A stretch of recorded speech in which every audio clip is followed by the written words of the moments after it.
గత నెలలో కురిసిన అధిక వర్షాల వలన నందికొట్కూరు శ్రీశైలం నియోజకవర్గం మరియు కుందు పరివాహకలోని రైతులకు వారి పంట పొలాలలో సజ్జలు, మినుములు, పెసలు, మొక్కజొన్న, రాగులు, సోయాబీన్స్, పొగాకు, పొద్దుతిరుగుడు, నోగులు, పసుపు, మిరప పత్తిరాల పంటలకు అధిక నష్టం వాటిల్లింది. జరిగిన నష్టం గురించి సంబంధిత అధికారుల దగ్గరికి నేను రైతుల తరపున వెళ్లి పంట నష్టం గురించి తెలియజేసిన వారు ఎటువంటి విచారణ జరపలేదు, రైతులకు న్యాయం చేయలేదు. జరిగిన పంట నష్టాల వలన రైతులు అప్పుల పాలై జీవనం కోల్పోతున్నారు, వలసలు పోతున్నారు. ఇట్టి పరిస్థితుల్లో రాష్ట్ర ప్రభుత్వం వారి వెన్నంటి నిలిచి వారిని ఆదుకోవాలని రైతులకు జరిగిన పంట నష్టం గురించి ఈ అర్జీ ద్వారా ఘనమైన మీకు తెలియజేయుచున్నాము. కావున ఘనమైన మీరు రైతులపై దయ ఉంచి ఈ అర్జీని స్వీకరించి తొలికి తగిన విచారించి నష్టపోయిన రైతులకు ఆదుకోవాలని, వారిని కాపాడి వారికి రాష్ట్ర ప్రభుత్వం నుంచి పంట నష్టం ఇప్పించవలసిందిగా కోరుతున్నాము.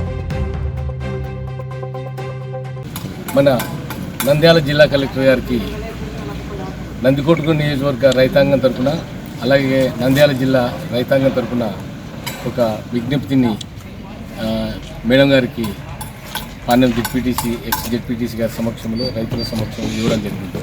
ప్రధాన అంశం ఏంటంటే, కోస్తా ఆంధ్రలో విపరీతమైన వర్షభావం వలన ఈ విపత్కర పరిస్థితుల్లో సర్వం కోల్పోయిన రైతులు కానీ, కొన్ని కుటుంబాలు కానీ బీభత్సమైనటువంటి వాతావరణము జరగడం జరిగింది.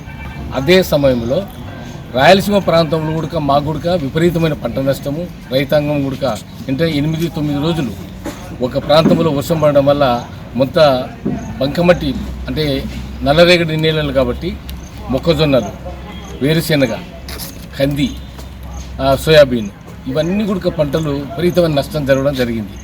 కాబట్టి నేను విజ్ఞప్తి చేసింది మేడం కలెక్టర్ గారికి, ప్రభుత్వం తరఫున ఏదైతే ఇన్యూమరేషన్ మంచి అంటే హెక్టార్కు 25,000 ఇలా ఇన్యూమరేషన్ ప్రభుత్వం ఇచ్చింది కాబట్టి ఆ సద్వినియోగాన్ని కూడా మా ప్రాంతానికి, మా రాయలసీమ ప్రజలకు, మా కర్నూలు జిల్లా ప్రజలకు, మా నంద్యాల జిల్లా ప్రజలకు, రైతాంగానికి ఇవ్వాలని ప్రధానంగా విజ్ఞప్తి చేయడం జరిగింది.